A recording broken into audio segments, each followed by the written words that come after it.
So now this is the age pointer. And now to understand what this does and how it works, let's output age pointer here instead of age.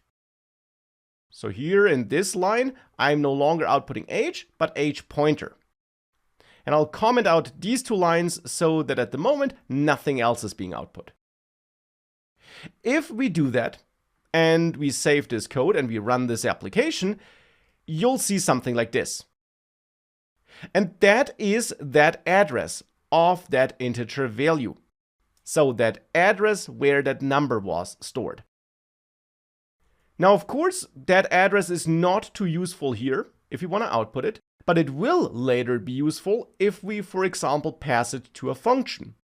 So that that function can take a look at that address and get the value from there.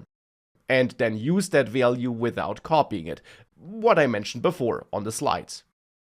Now, if you're in a place where you need the actual value that's stored behind that address, you'll have to do something which is called dereferencing.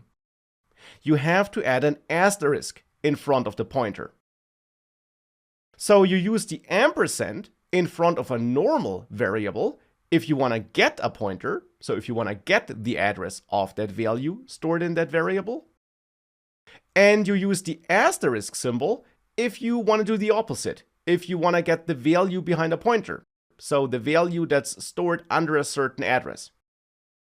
And that's what I'm doing here now. With that, if we save this, if I again run this application, you see 32 is being output here.